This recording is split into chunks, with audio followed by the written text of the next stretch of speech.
Warahmatullahi wabarakatuh. Adik-adik yang di rumah, alhamdulillah wa syukurillah, asyhadu an la ilaha illallah wa anna muhammadan abduhu wa rasuluh.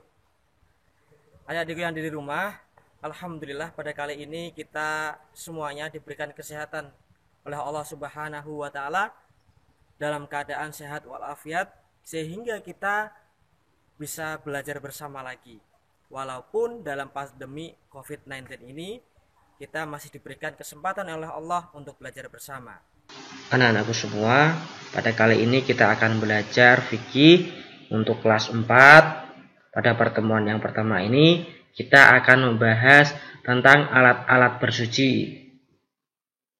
Sebelum kita masuk ke sana, tujuan dari pembelajaran ini dari alat-alat bersuci sebagai kompetensi dasar, yaitu mengenal alat-alat bersuci.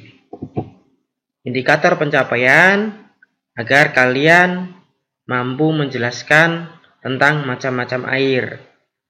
Yang kedua, mampu menjelaskan bersuci dengan debu.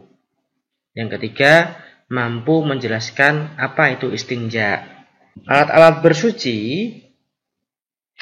di sini ada 3. Yang pertama, air, debu, batu atau benda lain yang sejenisnya. Ini adalah alat-alat untuk bersuci. Yang pertama, air. Setiap hari kita pasti akan membersihkan badan, pakaian atau tempat karena kotor atau mungkin karena terkena najis. Di samping itu, setiap kita hendak melakukan ibadah, terutama sholat, kita harus bersuci terlebih dahulu. Alat bersuci yang paling utama adalah air. Air yang boleh dipakai untuk bersuci itu ada 7 macam. Yang pertama, ada air hujan, air sungai, air sumur, air kolam, air embun, air salju, dan air laut.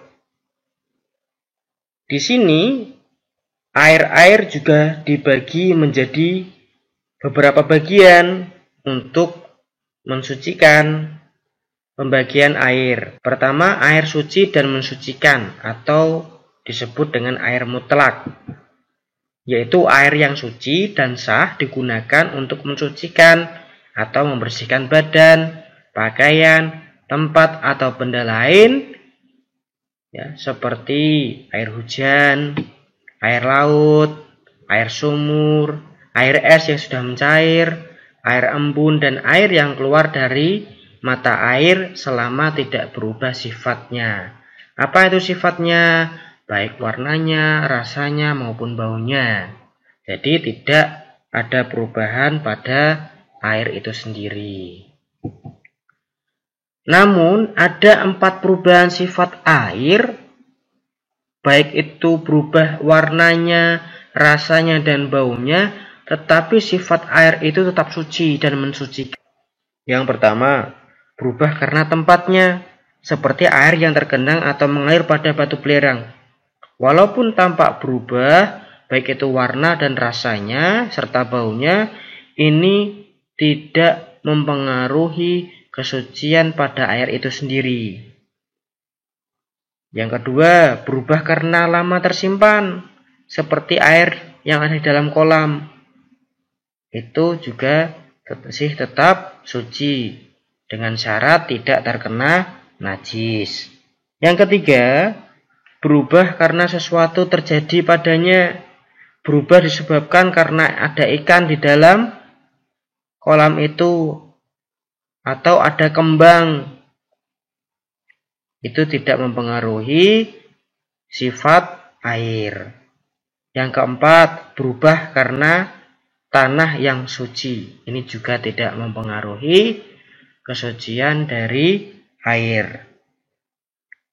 Kemudian yang kedua, air suci tetapi tidak mensucikan atau air mustakmal. Zat airnya suci tetapi tidak sah dipakai untuk mensucikan sesuatu. Air ini ada 3 jenis. Yang pertama, air yang telah berubah salah satu sifatnya karena tercampur dengan benda yang suci, seperti air kopi, air teh, dan sebagainya.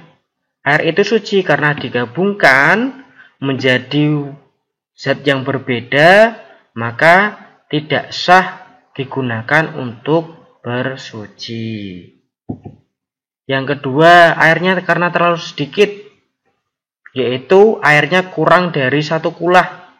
1 kulah itu ukurnya berapa? Panjangnya 60 cm, lebarnya 60 cm, dan tingginya 60 cm. Dan air itu telah dipakai untuk menghilangkan hadas atau najis. Maka airnya karena sedikit tidak bisa digunakan untuk bersuci.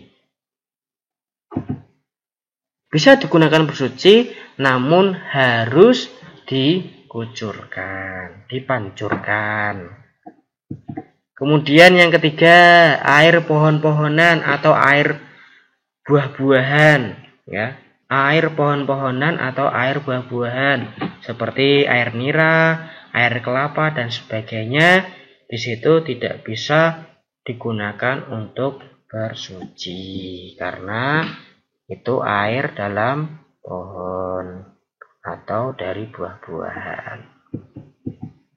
Yang ketiga, air yang bernajis atau mutanajis, air yang terkena najis. Air yang terkena najis ini ada 2. Yang pertama, air yang berubah salah satu sifatnya, baik itu warnanya, rasa, dan baunya yang terkena oleh najis. Najis itu apa? Bisa kotoran hewan, kotoran manusia, darah, dan lain sebagainya. Kemudian yang kedua, air bernajis, yaitu air yang terkena najis tapi tidak berubah salah satu sifatnya. Air ini jika kurang dari 2 kula tidak boleh dipakai untuk bersuci, tetapi jika lebih dari 2 kula boleh digunakan untuk bersuci. Air makruh yaitu air suci dan mensucikan tetapi makruh menggunakannya, seperti air panas yang terkena sinar matahari dalam satu bejana atau wadah yang mungkin bisa berkerat selain emas dan perak. Akan tetapi jika air itu terjemur di tanah atau seperti sawah, kolam, maka itu tidak akan mempengaruhi, maka tidak makruh untuk menggunakannya. Yang kedua yaitu debu. Apabila hendak bersuci namun kita tidak menemukan air, maka kita boleh bersuci dengan menggunakan debu. Bersuci dengan debu dinamakan tayamum.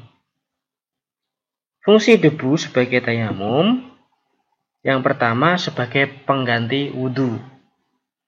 Orang yang bertayamum karena tidak ada air tidak perlu mengulang sholatnya apabila kemudian ia mendapatkan air. Kemudian yang kedua sebagai pengganti mandi janabah atau mandi wajib. Orang yang sudah bertayamum karena junub, maka ia wajib mandi apabila kemudian mendapatkan air. Kedua, syarat bersuci menggunakan debu. Syarat bersuci dengan menggunakan debu, yang pertama, debunya berasal dari debu yang suci, bukan debu yang terkena najis. Yang kedua, debunya bukan debu mustakmal atau debu yang bekas dipakai untuk tayamum tadi. Maka itu adalah syarat dalam menggunakan tayamum.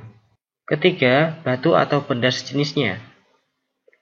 Jika kita habis buang kecil atau buang air besar, tetapi tidak mendapatkan air, maka kita boleh membersihkan najis itu dengan batu atau benda lainnya. Bersuci dengan batu disebut istinja, yaitu batu yang bisa digunakan untuk bersuci. Ya, benda yang bisa digunakan untuk bersuci Yang pertama, benda padat. Artinya benda yang keras yang bisa digunakan untuk bersuci. Kedua, bendanya suci. Artinya benda itu tidak terkena najis. Ketiga, bendanya kasar, bisa digunakan untuk bersuci dan membersihkan yang terkena kotoran atau najis. Yang keempat, bukan benda dari barang yang sangat terhormat, ya, seperti makanan, tulang, dan buku agama. Nah, selanjutnya syarat istinja.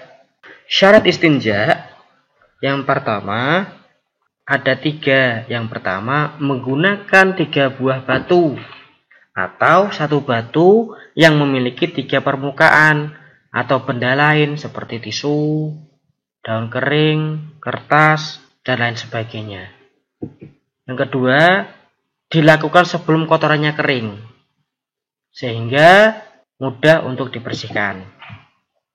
Kotorannya tidak mengenai tempat lain selain tempat keluarnya tadi. Itu adalah syarat-syarat istinja. Demikian anak-anakku semua untuk sesi evaluasi dan penilaian. Menunggu informasi selanjutnya.